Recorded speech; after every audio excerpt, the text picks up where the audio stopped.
Сәлем достар. Фильмнің басында біз Суа есімді қызды, өз еркіне қарсы және психиатриялық мекемеге жатқызған қызды түрмеге қамап, ауыр қорлық көріп, оған үнемі әртүрлі есірткі енгізетінін көреміз.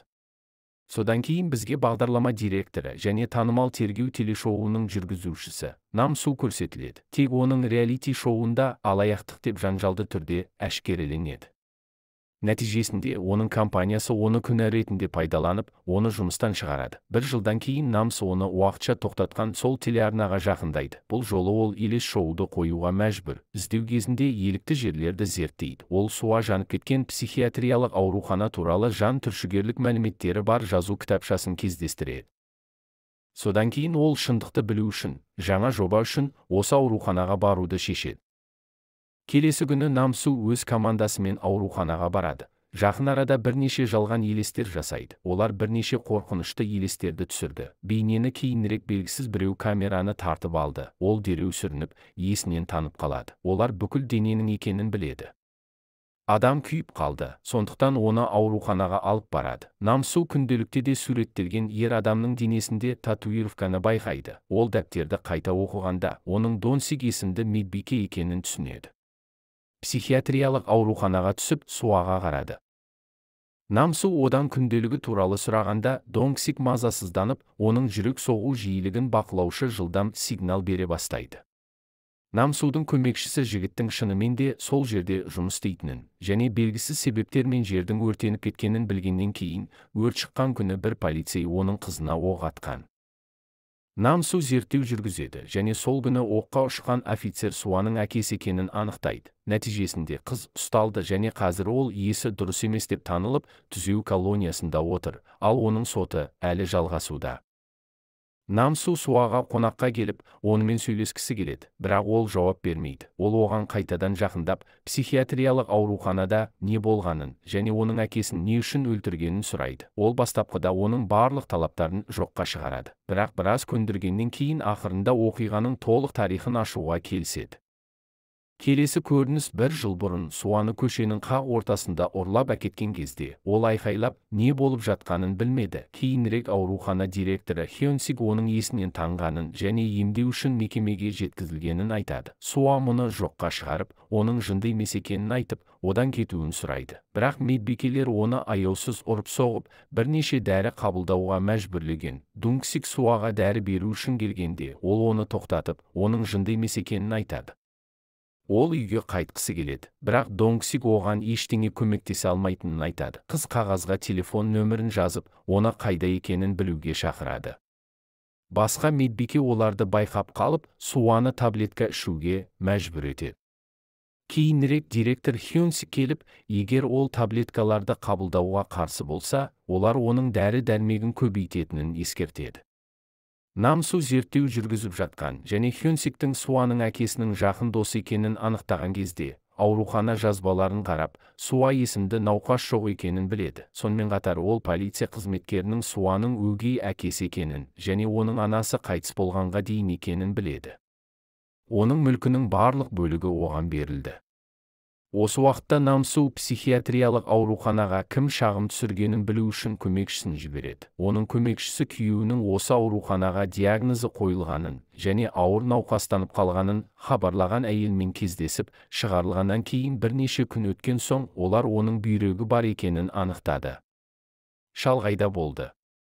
Нам Су Суаны көру үшін қайтып келіп, психиатриялық ауруханада ағзаларын жинап алды ма деп сұрайды. Ол операция бөлмесіне барған адам қайтып келмегенін айтады. Бізге Хёнсиктің науқастардың бірімен көңіл көтеріп жатқанын тағы көрсетеді.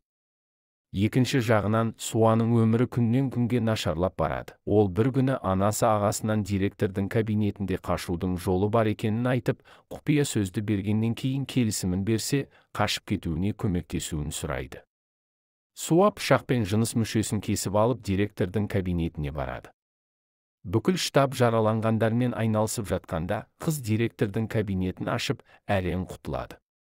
Екі әйел полицейді байқап, олардан көмек сұрайды. Полиция көлігінің ішінде ақыры аман-есен болдым деген оймен дем алды. Бірақ біраз уақыттан кейін қызметкерлер оны сол психиатриялық мекемеге әкеліп, ішке сүйреп апарады. тағы да қазіргі уақытқа қайта оралады. Онда Намсу бастығынан оқиғаны баяндауды сұрайды. Өйткені егер шындық ашылған болса, бұл өте танымал болуы мүмкін. Содан кейін ол Суамен кездесуге барып, одан әкесі туралы сұрайды. Бірақ ол әкесі қайтыс болған кезде қайтыс болғанын айтады.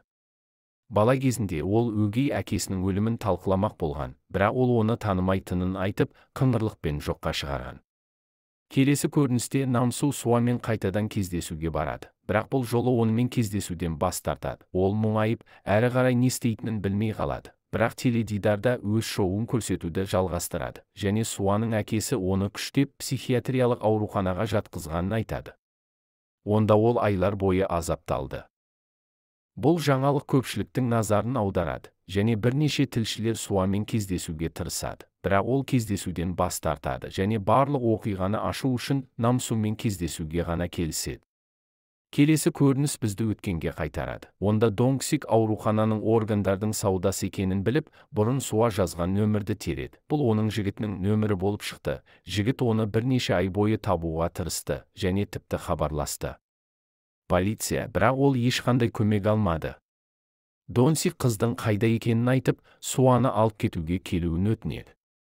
Көп ұзамай жігіт сонда келеді, ал Дунсик оған ауруханаға түсуге көмектеседі. Екінші жағынан, Суаның органдары алынғалы жатыр, бірақ ол дәл уақытында келеді. Ал қызбен олар сол жерден қашуға тырысады. Бірақ директор мен аурухана қызметкерлері оларды ұстап алып, операция бөлмесіндегі жігіттің мүшелерін жұлып алады. Ал басқа науқас отпен ойнап, директордың кабинетін өртеп жатқанда ақыры бүкіл ғимарат өртеніп, бәрі дүрбелеңге түседі.